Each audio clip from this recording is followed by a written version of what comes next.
ಇತ್ತು. ಕೆಲವು ತಿಂಗಳವರೆಗೆ ರಾನು ಮಂಡಲ್ ಏನೇ ಮಾಡಿದ್ದರೂ ಸುದ್ದಿಯೇ ಆಗುತ್ತಿತ್ತು. ಇಷ್ಟು ಮಾತ್ರವಲ್ಲದೆ ದೂರವಾಗಿದ್ದ ಮಗಳು ಸಹ ರಾನು ಮಂಡಲ್ಗೆ ಹತ್ತಿರವಾಗಿದ್ದರು. ಫೇಮಸ್ ಆಗುತ್ತಿದ್ದಂತೆ ತಾನು ಬಂದ ದಾರಿಯನ್ನು ಮರೆತಿದ್ದ ರಾನು ಮಂಡಲ್ ಸೆಲ್ಫಿ ಕೇಳಲು ಬಂದ ಮಹಿಳಾ ಅಭಿಮಾನಿಯನ್ನು ಅವಮಾನಿಸಿದ್ದರು.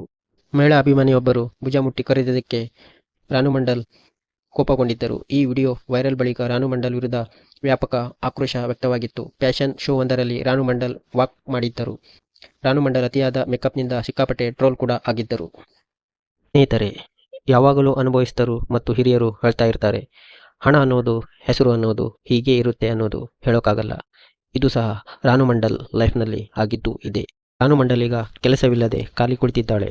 ಇದಕ್ಕೆಲ್ಲ ಮುಖ್ಯ ಕಾರಣವೇನೆಂದರೆ ಅವಳಿಗಿದ್ದ ಅಹಂ. ರಾನು ಮಂಡಲ್ ಜೀವನ ನಮಗೆ ಒಂದು ಪಾಠ.